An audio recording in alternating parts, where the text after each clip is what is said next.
Assalamualaikum warahmatullahi wabarakatuh. Perkenalkan, saya Febriana Saputri dari kelas 3A2 dengan nom NPM 2021 1011 5108. Di sini saya akan menganalisis pasal 598 dan 599 KUHP. Akhir-akhir ini di Indonesia dihebohkan dengan polemik terkait rancangan Kitab Undang-Undang Hukum Pidana atau yang biasa dikenal RKUHP. Polemik tersebut membuat munculnya beberapa aksi penyampaian pendapat yang dilakukan oleh mahasiswa dan masyarakat baik di ibu kota maupun di daerah-daerah. Aksi penyampaian pendapat yang disampaikan dalam beberapa hari tersebut berisikan desakan kepada DPR RI untuk menunda pengesahan RKUHP dan membahas ulang karena terdapat beberapa pasal yang dianggap bermasalah dan tidak sesuai dengan nilai-nilai yang hidup di masyarakat Indonesia. Mereka yang menolak pengesahan RKUHP ini menilai terdapat banyaknya ketentuan pasal dalam KUHP yang sangat tidak efektif diterapkan di Indonesia. Belum lagi proses perevisian dan pengundangan RKUHP ini mereka nilai juga mengalami masalah. Salah satunya mengenai masalah tindak pidana pelanggaran HAM yang berat tidak sesuai dengan standar HAM internasional. Dengan dimasukkannya ketentuan pelanggaran HAM berat dalam RKUHP juga tentu saja menimbulkan beberapa implikasi, seperti sulitnya kasus-kasus pelanggaran HAM berat masa lalu diseret ke bangku pengadilan. Sebab dalam ilmu hukum kita mengenal asas res posteriori derogat legi priori, yang mana berdampak pada dikesampingkannya ketentuan dalam pengadilan HAM dan pemberlakuan ketentuan baru dalam RKUHP. Pemberlakuan tersebut juga meniadakan kekhususan asas dan prinsip hukum pidana dalam Undang-Undang Pengadilan HAM. Ditariknya delik-delik pelanggaran berat terhadap HAM dengan menggunakan prinsip-prinsip umum merupakan pencideraan terhadap semangat kekhususan extraordinary crime. Kejahatan luar biasa harus ditangani dengan cara-cara yang luar biasa pula. Dalam Undang-Undang Republik Indonesia Pasal 8 Nomor 25 Tahun 2000 tentang Pengadilan HAM, suatu pelanggaran HAM berat diklasifikasikan menjadi dua jenis, genosida dan kejahatan terhadap kemanusiaan. Genosida merupakan salah satu kejahatan yang termasuk dalam pelanggaran HAM, hak asasi manusia berat. Kejahatan genosida merupakan perbuatan yang dilakukan dengan maksud menghancurkan atau memusnahkan seluruh atau sebagian kelompok bangsa, ras, kelompok etnis, dan kelompok agama.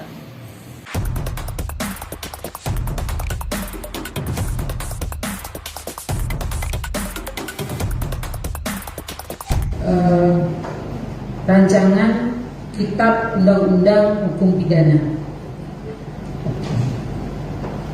bahwa Komnas HAM sudah melakukan kajian dan analisis terhadap RKUHP.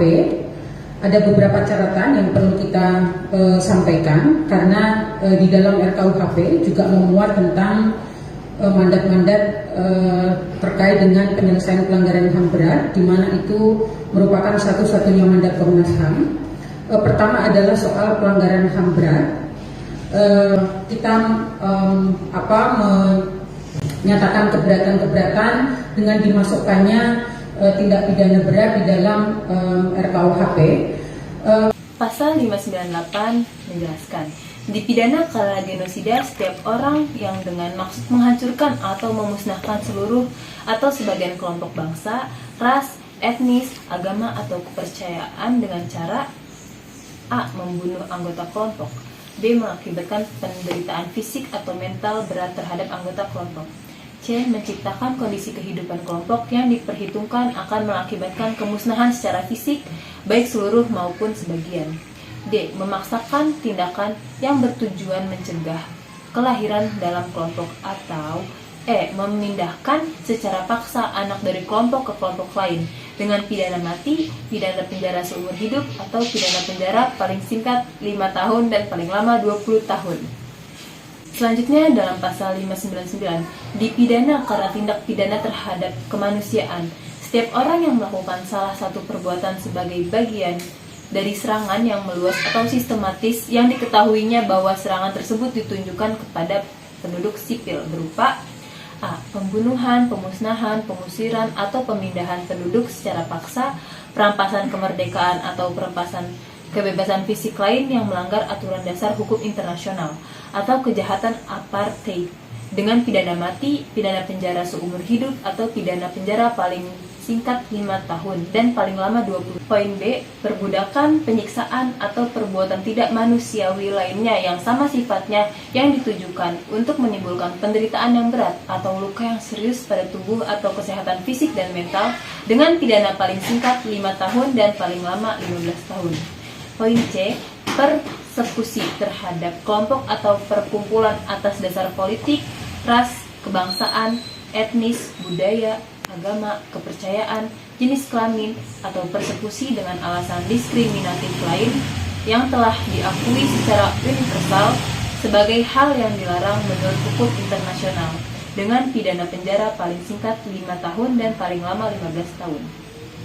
Poin D, perkosaan, perbudakan seksual, pelacuran secara paksa, pemaksaan kehamilan, pemandulan atau sterilisasi secara paksa, atau bentuk-bentuk kekerasan seksual lain yang setara, atau penghilangan orang secara paksa dengan pidana penjara paling singkat 5 tahun dan paling lama 20 tahun.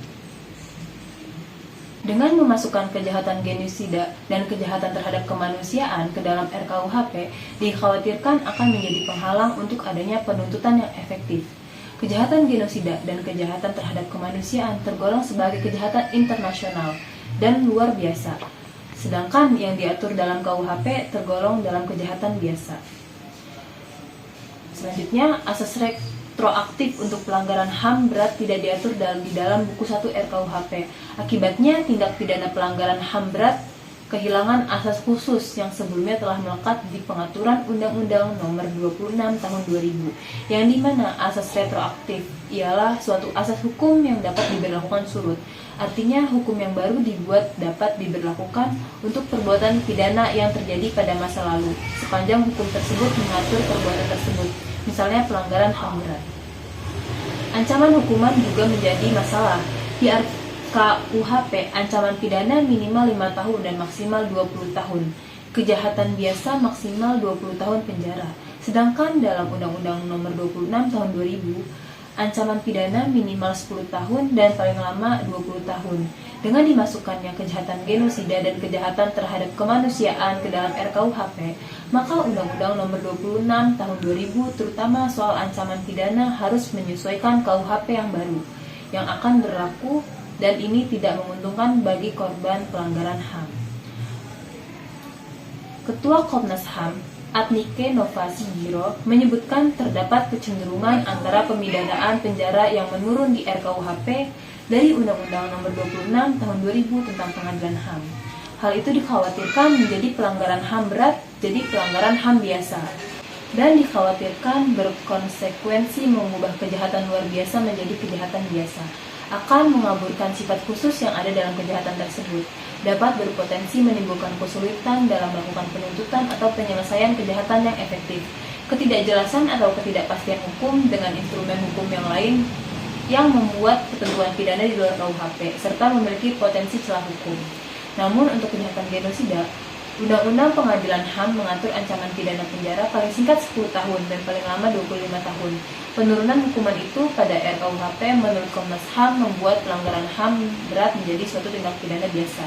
Dengan demikian, keberlakuan RKUHP menyebabkan hilangnya kekhususan dalam Undang-Undang 26 Tahun 2000, sehingga pelaku pelanggaran HAM berat bisa bebas melenggang menikmati impunitas tanpa pernah merasakan pemeriksaan di sidang peradilan. Ketentuan delik khusus seperti halnya pelanggaran berat HAM, korupsi, terorisme, narkotika, dan TPPU seharusnya tidak perlu untuk dimasukkan ke RKUHP. Pengaturan tersebut hanya menambah persoalan dan mendelegitimasi kewenangan lembaga khusus yang menangani tindak pidana terkait. Delik-delik khusus tersebut sudah seharusnya dicabut dari RKUHP dan dibiarkan undang-undang existing tetap berlaku secara efektif. Sekian analisis mengenai pasal 598 dan pasal 599. Saya ucapkan terima kasih. Wassalamualaikum warahmatullahi wabarakatuh.